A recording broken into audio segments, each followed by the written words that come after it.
고린도전서 15장 1절부터 11절까지의 말씀 교독합니다. 1절 제가 먼저 읽습니다.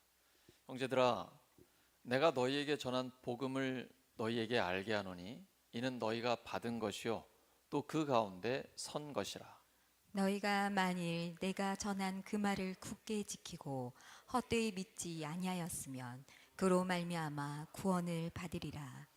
내가 받은 것을 먼저 너희에게 전하였노니 이는 성경대로 그리스도께서 우리 죄를 위하여 죽으시고 장사 지낸 바 되셨다가 성경대로 사흘 만에 다시 살아나사 게바에게 보이시고 후에 12 제자에게와 그 후에 500여 형제에게 일시에 보이셨나니 그 중에 지금까지 대다수는 살아있고 어떤 사람은 잠들었으며 그 후에 야고보에게 보이셨으며 그 후에 모든 사도에게와 맨 나중에 만삭되지 못하여 난 자 같은 내게도 보이셨느니라. 나는 사도 중에 가장 작은 자라. 나는 하나님의 교회를 박해하였으므로 사도라 칭함받기를 감당하지 못할 자니라. 그러나 내가 나 된 것은 하나님의 은혜로 된 것이니 내게 주신 그의 은혜가 헛되지 아니하여 내가 모든 사도보다 더 많이 수고하였으나 내가 한 것이 아니요 오직 나와 함께 하신 하나님의 은혜로라. 함께 읽습니다. 그러므로 나나 그들이나 이같이 전파하매 너희도 이같이 믿었느니라. 아멘. 생명을 위한 복음, 생명을 위한 복음이란 제목으로 하나님 말씀 전하겠습니다. 사도 바울이 개척한 교회가 바로 고린도 교회죠. 근데 고린도 교회가 성령의 역사를 크게 경험하면서도 혼란이 있었습니다. 은사가 굉장히 많았는데 그 은사가 질서가 안 잡혀 있었습니다. 성령의 역사가 나타나는 것도 중요하지만 모든 일을 품위 있고 질서 있게 하는 것이 중요합니다. 그래서 오늘 본문 바로 전에 14장 마지막에 보시면 모든 일을 품위 있고 질서 있게 하라 이렇게 기록이 되어 있습니다. 그리고 15장 1절에서 복음에 대한 아주 선명한 제시를 해주고 있습니다. 사도 바울은 그 복음을 받았다라고 이야기합니다. 그런데 갈라디아서 1장 11절에서 14절을 보시면 나는 사람에게서 복음을 받은 게 아니다. 하나님께 계시를 받았다. 이렇게 표현합니다. 언뜻 보면 모순 같죠? 사도 바울은 사람에게서 복음을 받은 겁니까? 아니면 하나님께 직통 계시를 받은 겁니까? 둘 다 맞죠? 사도 바울이 예수님을 만나기 전에는 교회를 핍박하는 사람이었습니다. 근데 그 교회가 복음을 분명하게 선포했죠. 예수님이 우리를 위해 십자가에 죽으시고 부활하셨다라고 선포했습니다. 들어서 알고는 있었습니다. 근데 거부했죠. 그리고 오히려 교회를, 그 복음을 전하는 사람들을 박해했습니다. 그러다가 해외 시리아의 다마스커스를 넘어가면서까지 교회를 박해하러 가다가 하나님을 만난 거죠. 하나님께서 성령의 역사로 예수 그리스도를 사도 바울에게 계시해 주셨습니다. 그러면서 복음을 받아들이게 된 것입니다. 우리도 마찬가지입니다. 우리가 공부해서 예수님 믿는 거 아니잖아요. 성령의 역사로 하나님께서 예수 그리스도를 우리에게 계시해 주셨죠. 나타내 주셨죠. 믿게 해 주셨죠. 하지만 그 내용은 우리가 직접 본 적이 없습니다. 오직 예수님의 삶과 죽음과 부활을 직접 목격한 사람들만 알고 있습니다. 그들은 예수님과 함께 살았고 함께 먹고 울고 웃고 그리고 십자가를 목격했고 부활하신 주님을 직접 확인했습니다. 그리고 그들이 기록을 남겼습니다. 바로 그것을 사도 바울도 받았고 우리는 그 기록된 성경을 우리도 받아서 읽고 알고 있는 것입니다. 이 두 가지가 다 맞는 것입니다. 우리는 성령의 능력으로 하나님의 계시를 받아 예수님을 믿게 됐고 동시에 예수님의 삶과 죽음과 부활이 구원의 사건이잖아요. 이 사건을 직접 목격하고 체험한 사람들이 증언하고 기록한 복음과 그 성경을 통해 그 예수님을 알게 된 것입니다. 바울은 자기가 받은 것을 전하고 있다라고 이야기합니다. 이것은 바울이 전하는 복음의 권위가 얼마나 큰가를 지금 아주 선포하고 있는 것이죠. 내가 직접 예수님을 본 적은 없지만 예수님을 직접 만나고 그와 동행한 사도들이 전한 복음을 내가 받아서 지금 전하는 것입니다. 저는 사도라고 칭함받을 자격도 없어요. 사도 중에 가장 작은 자입니다. 하지만 저도 부활하신 주님을 직접 봤습니다. 이게 사도의 자격이거든요. 예수님의 12제자 중에 가룟 유다는 예수님을 팔고 이제 세상을 떠났기 때문에 그는 사도가 될 수가 없죠. 그럼에도 불구하고 열둘이라고 얘기합니다. 그것은 이스라엘 전체뿐 아니라 하나님께서 모든 사람에게 복음을 전하라고 그들을 특별히 세웠다라는 걸 지금 강조하고 있거든요. 그리고 두 눈으로 육안으로 부활하신 주님을 직접 본 사람이 동시에 500명이 넘었습니다. 그리고 고린도전서를 기록할 당시에 대다수가 살아 있었어요.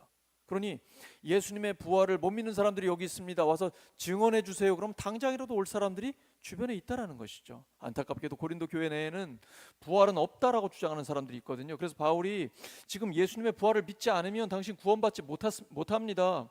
우리에게는 부활의 증인들이 여기 이렇게 널려 있습니다.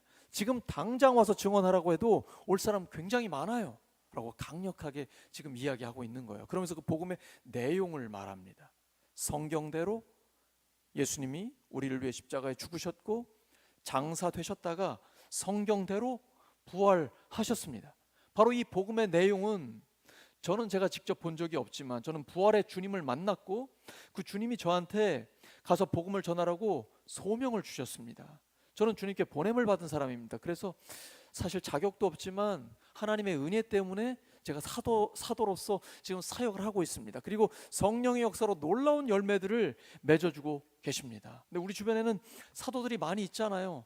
여러분 잘 아시는 베드로, 야고보 이러한 사도들이 있고, 그리고 부활의 주님을 직접 만난 사람들 중에 주님의 소명을 받고 보냄받은 자들이 우리에게 있지 않습니까? 그래서 초대교회에는 사도 바울 말고도 뭐 바나바 같은 사람 여러 명이 사도가 있었던 것이죠. 그들과 함께 지금 복음을 전하고 있는 것입니다. 근데 그 복음의 내용이 무엇입니까? 예수님의 죽으심과 부활입니다.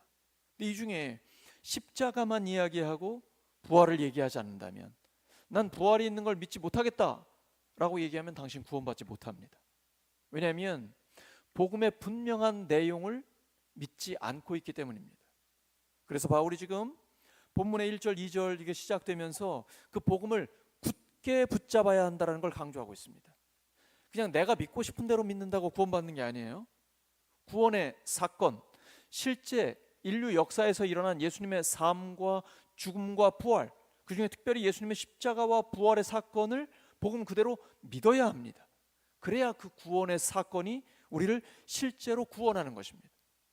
나는 내가 믿고 싶은 대로 믿어서 내가 믿는 하나님은 이 땅에 내가 살아가는 동안에 잘 먹고 잘 살게 해주시고 만사 형통하게 해주시며 병들면 고쳐주시고 장수하게 해주시고 내 자녀손들 이 땅에서 성공하고, 이런 하나님을 내가 믿고 싶다. 그건 성경의 하나님을 믿는 게 아니고 내가 만든 신을 믿는 것입니다. 그것으로는 구원받지 못합니다. 그래서 헛되이 믿으면 구원받지 못한다라고 기록한 것입니다. 우리가 믿음을 갖고 있되 헛되이 믿을 수 있다라는 얘기입니다. 우리가 믿음을 믿되 복음의 내용을 정확하게 굳게 붙들어야만 구원받을 수 있는 것입니다. 그래서 바울이 오늘 내가 받아서 전한 복음, 내가 만난 부활의 주님이 제자들에게 주신 그 복음을 여러분 견고하게 붙들고 있어야 합니다 라고 강조하고 있는 것입니다. 옆 사람 축복해 주시기 바랍니다. 믿고 싶은 대로 믿으면 안 되고 복음대로 믿어야 합니다.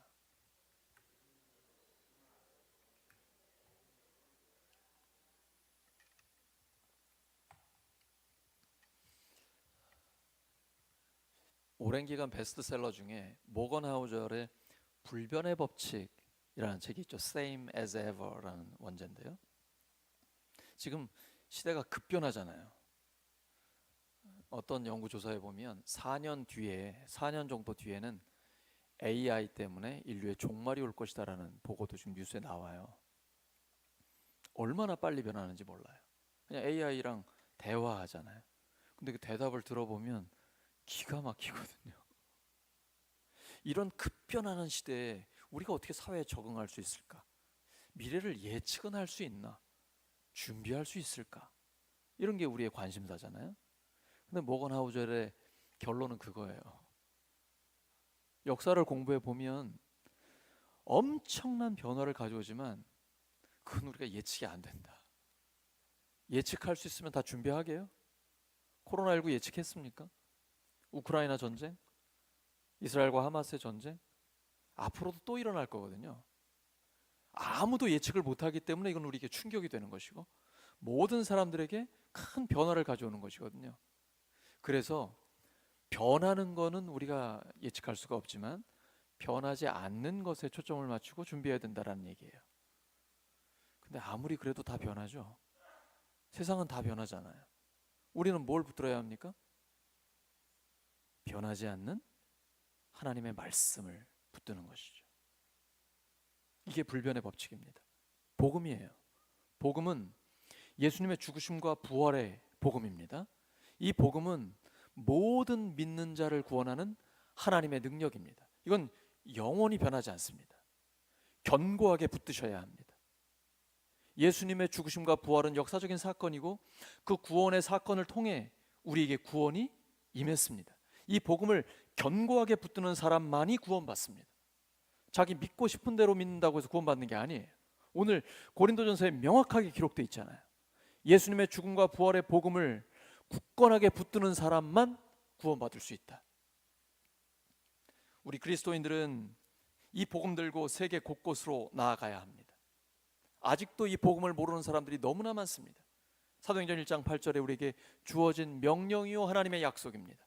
오직 성령이 너에게 임하시면 너희가 권능을 받고 예루살렘과 온 유대와 사마리아와 땅끝까지 이르러 예수님의 증인이 되리라. 이 증인은 순교자라는 뜻이 되기도 합니다.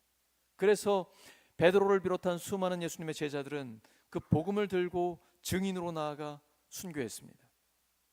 하나님께서 그 능력을 허락해 주신 것이죠. 이것이 바로 성령의 권능이죠. 우리도 마찬가지입니다.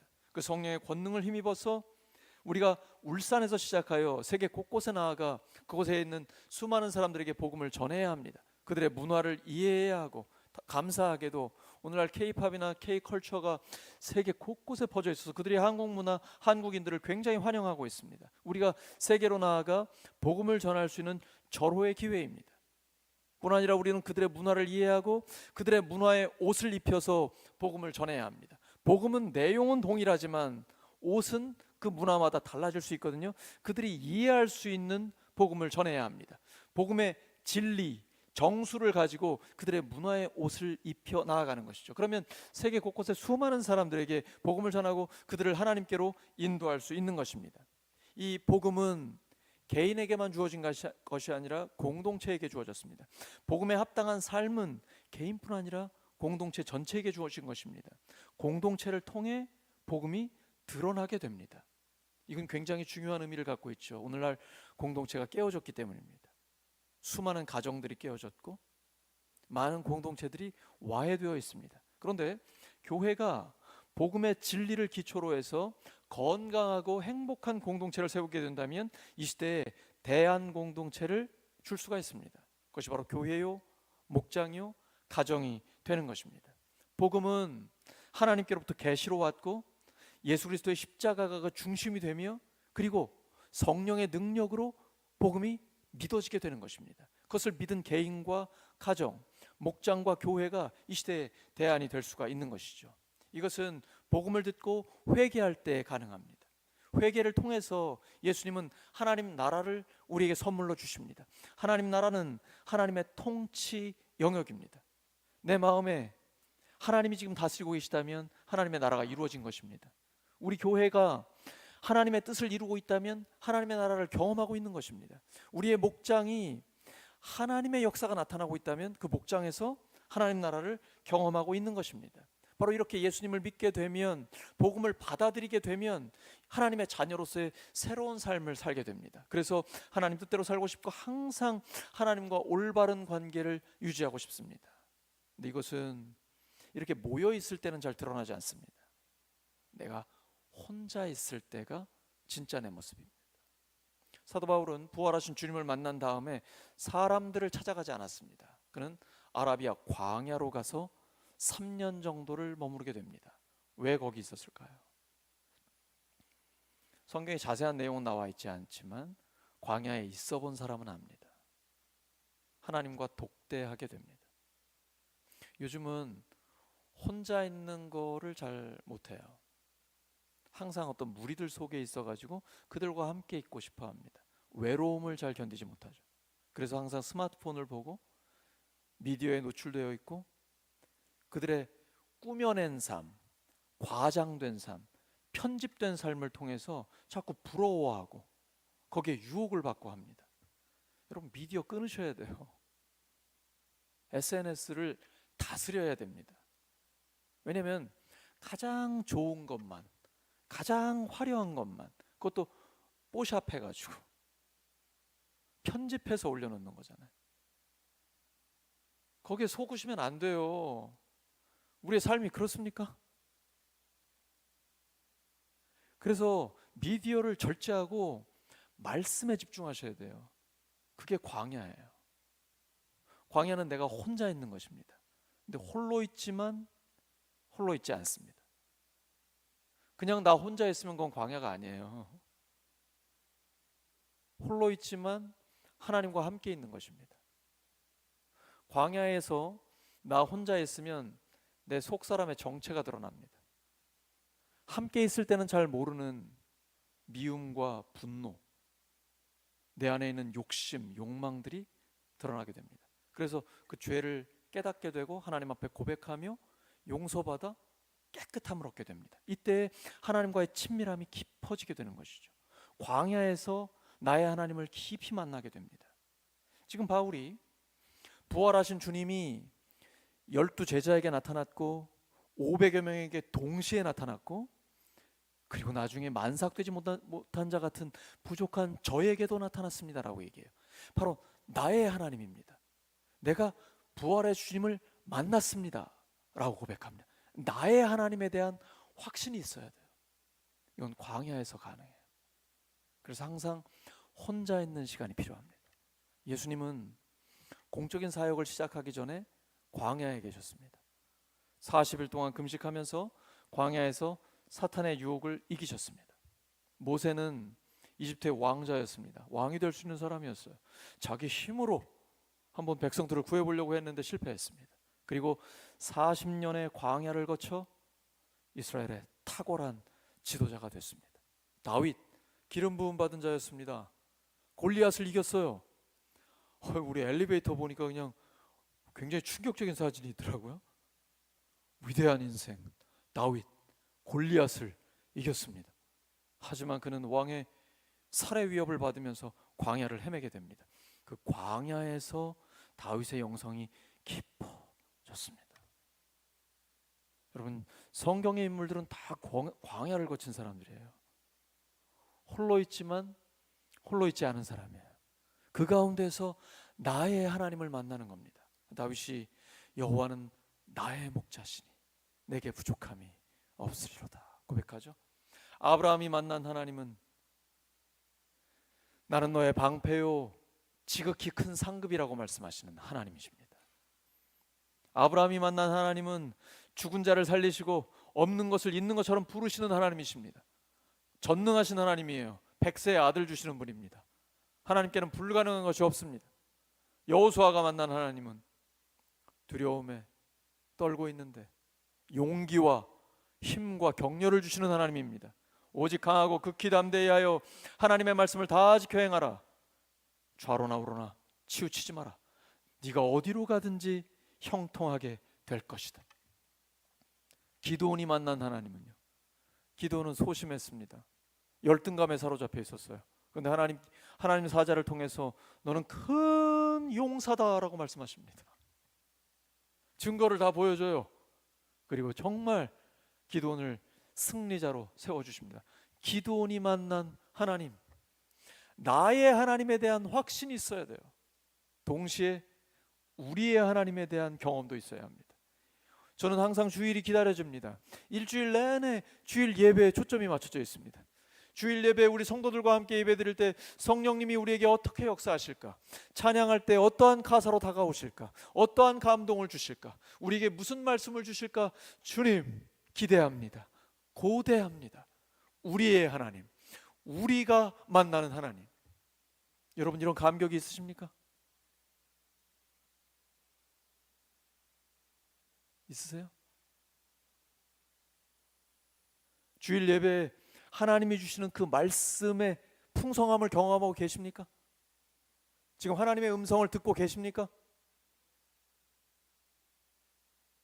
여러분 금식해 보셨죠? 금식을 하고 나면 우리 지목사님은 바로 라면 드실 수 있을 것 같아요. 근데 그냥 보통 사람은 죽부터 시작합니다. 보식을 하죠. 금식하고 굶어 있는 사람은요, 갑자기 고기를 먹거나 좋은 식사를 할 수가 없어요. 신앙생활 마찬가지입니다. 6일 동안 말씀을 전혀 묵상을 안 했어요. 그러니까 쫄쫄 굶고 있었어요. 이런 사람은 주일에 와도 이게 무슨 소리지? 왜 저런 말씀을 하시지? 잘 몰라요. 왜냐하면 굶고 있거든요.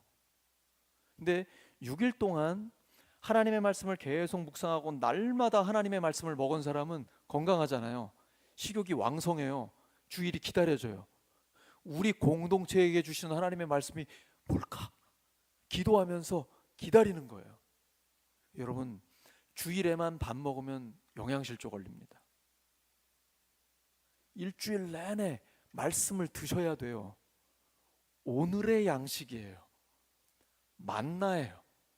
날마다 주시는 하나님의 말씀을 먹어야 돼요. 그래야 매일 건강하고 주일에 풍성한 잔치 음식을 이렇게 뷔페거든요. 이 뷔페 음식을 마음껏 먹을 수 있습니다. 제가 지목사님한테 많은 인생의 비밀들을 배우는데요. 가끔 지목사님이랑 제가 뷔페를 갈 때가 있어요. 그러면 이제 저희들 같은 아마추어는 막 굶으려고 그러거든요. 근데 제가 지목사님 보면서 배웠어요. 굶으면 많이 못 먹어요. 그러니까 미리 가볍게 드시더라고. 그러니까 뷔페에 가면 사람이 이렇게 많이 먹을 수 있구나 깜짝 놀라게 하는데 그 비법이 거기 있었던 거예요. 이게 바로 영적인 법칙입니다. 주일에 뷔페 음식을 왕창 드시려면, 맛있게 많이 드시려면 6일 동안 매일 드셔야 돼요. 6일 동안 매일 말씀을 잘 드셔야 돼요. 그리고 나의 하나님과 동행하셔야 됩니다. 날마다 광야에 있어야 돼요. 예수님은 항상 광야에 계셨어요. 새벽 해 뜨기 전에 밤새도록 산기도 산에 가시고 40일 광야에서 예수님은 광야를 사랑하셨어요. 우리 예수님의 제자들도 광야를 사랑해야 돼요. 혼자 잘 있는 사람이 함께도 잘 있습니다. 홀로 있지만 홀로 있는 게 아니에요. 하나님을 더 깊이 만나거든요. 그럼 나의 하나님이 나를 충만하게 해주세요. 말씀으로 충만하게 해주세요. 성령으로 충만하게 해주세요. 성령의 기름 부으심을 주세요. 이 기름 붓는다는 게 뭐예요? 성령의 임재예요. 우리 안에 성령님이 계시지만 끊임없이 성령의 기름 부으심을 주시거든요. 성령의 임재가 있거든요. 그래야 사역할 수 있어요. 일을 할 수 있어요. 이게 우리의 소명이란 말이에요. 직업은 소명이에요. 목사만 소명이 아니고 여러분 모두는 소명을 받은 사람이에요. 그 자리에 가면 성령의 기름 부으심이 있어야 하나님의 일을 감당할 수 있어요. 사람들을 만날 때, 고객들을 대할 때, 내가 만드는 제품이 세상을 유익하게 하고 하나님을 기쁘시게 하며 사람들에게 도움을 주는 이런 일들을 성령의 기름 부으심을 통해서 할 수 있는 거거든요. 이건 날마다 광야에서 나의 하나님을 만나야 돼요. 그 나의 하나님이 나를 만족시켜 주시거든요. 세상 것들로 만족이 되십니까? 배는 부를 수 있어요. 위장은 채울 수 있어요. 영혼이 만족하십니까? 여러분 영혼, 만약에 세상 것들로 영혼이 만족하다면 아직 하나님을 모르는 사람이에요. 우리는 하나님의 형상대로 지음받았습니다. 그래서 하나님으로만 완전한 만족이 있습니다. 빨리 여러분 세상 것들을 끊으셔야 돼요. 그리고 하나님께만 집중하셔야 돼요. 송곳 끝처럼 내 삶의 목적이 오직 하나님께 집중해 있어야 돼요. 그럼 하나님이 채워주십니다. 나를 간절히 찾는 자가 나를 만날 것이다. 내게 부르짖으라. 내가 내게 응답하겠고 내가 알지 못하는 크고 은밀한 일을 너에게 보이리라. 바울의 하나님이 나의 하나님이 되는 겁니다. 모세의 하나님이 나의 하나님이 되는 거예요. 그때부터는 인생이 달라집니다. 하나님이 나를 사용해 주시기 때문이죠. 근데 이 나의 하나님을 만나지 못한 사람, 여전히 죄 가운데 있는 사람은요, 소외됩니다. 하나님으로부터 소외되고 이웃으로부터 소외되고 진정한 자아로부터도 소외됩니다. 광야에서 하나님을 만난 사람은 나를 발견하게 됩니다. 절대 고독 그 끝에서 하나님을 만나게 됩니다. 근데 이 경험을 못하면 여전히 세상 속에서 헤매게 됩니다. 늘 외롭다라고 생각해요. 참된 고독을 즐기지 못해요. 진짜 고독해야만 그 가운데 하나님과의 동거가 시작되거든요. 거기에서 우리 주님을 더 깊이 만날 수 있게 되는 것입니다. 사도 바울이 이렇게 나의 하나님을 만난 뒤에 놀라운 사역을 하게 됩니다. 그런데 그는 자기가 한 일은 아무것도 없다고 그래요. 오직 하나님의 은혜라고 고백합니다. 우리가 객관적으로 볼 때 바울은 엄청난 일을 한 사람입니다. 2000년 전에 세계 선교를 한 사람이에요. 가는 곳마다 복음이 전해지고 수많은 영혼들이 구원받고 교회들이 세워졌습니다. 하나님께서 기적적인 역사도 많이 나타냈습니다. 그런데 내가 그렇게 많은 수고를, 모든 사도들보다 엄청나게 많은 수고를 했지만 제가 한 게 아닙니다. 오직 하나님의 은혜입니다. 맞잖아요. 우리를 통해 역사하시는 하나님을 경험하게 됩니다. 하나님의 열매를 맺게 돼요. 하지만 우리가 한 게 아무것도 없습니다. 그래서 우리는 항상 하나님의 일을 하기 전에 기도해야 합니다. 하나님의 은혜를 주시옵소서. 하나님의 은혜가 아니면 저는 아무것도 할 수 없습니다. 오직 하나님의 은혜로만 감당할 수 있습니다. 그렇게 하나님의 은혜를 간구할 때 하나님이 나를 사용해 주십니다. 사도 바울은 나는 하나님의 은혜로 오늘의 내가 됐다라고 고백합니다. 우리도 그렇게 고백하기를 원합니다. 오직 하나님의 은혜로 오늘의 내가 됐잖아요. 거울 보면 신기하지 않습니까? 어떻게 인간이 이렇게 변했지? 하나님의 은혜입니다. 근데 동시에 오직 하나님의 은혜로 내일의 내가 될 것입니다. 바울은 뒤에 있는 것은 다 잊어버립니다. 잘한 것도 잘못한 것도 다 잊어버려요. 그리고 오직 표대를 향하여 그리스도 예수 안에서 하나님이 부르신 부름의 상을 향하여 달려갑니다. 육상 선수처럼 올림픽의 100m 금메달을 따르는 그 선수처럼 달리고 또 달립니다. 이것이 바로 하나님이 부르신 부름의 상을 향해 나아가는 우리의 자세인 거죠. 하나님의 은혜로 오늘의 내가 된 것처럼 하나님의 은혜로 내일의 내가 될 것입니다. 우리 역시 하나님의 은혜로만 이 일들을 감당하게 됩니다. 성경의 인물들은 전부 은혜로 산 사람입니다. 다윗이 광야에 있을 때는 나의 하나님을 경험하며 영성이 깊어졌지만 왕이 된 뒤에는 방심합니다. 간음과 살인을 저질렀습니다. 근데 하나님 앞에 엎드려 회개합니다. 1년 동안 회개하지 않았더니 하나님과의 관계가 깨져버렸습니다. 회개는 빨리 하셔야 됩니다. 오래되면 점점 더 힘들어집니다. 회개했을 때 하나님 앞에 엎드려 눈물로 통곡했을 때 하나님이 용서해 주셨고 회복시켜 주셨습니다.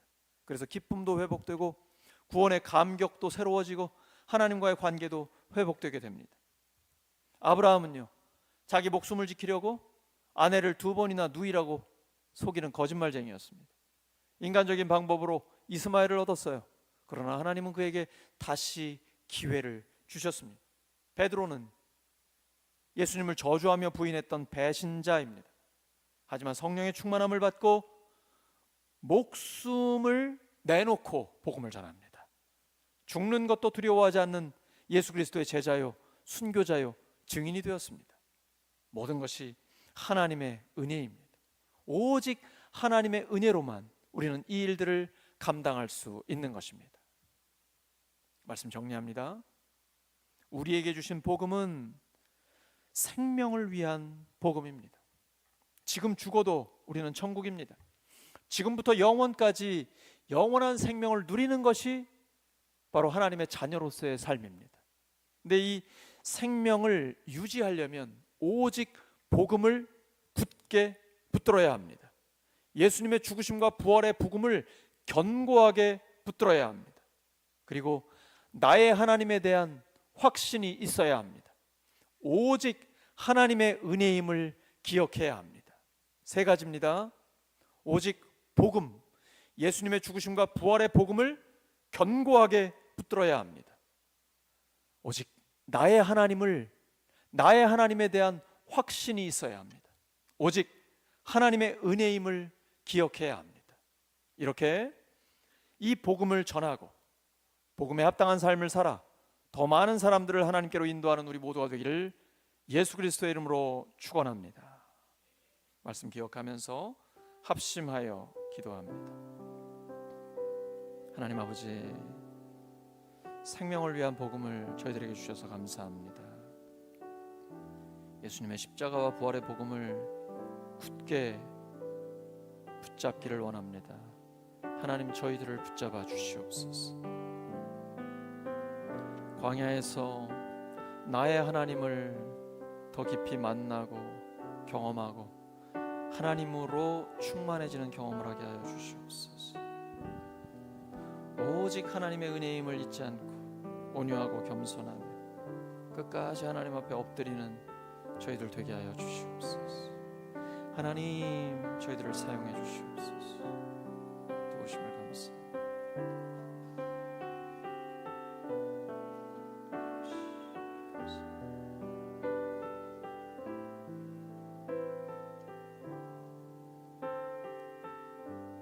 감사드리며 예수 그리스도의 이름으로 기도드립니다.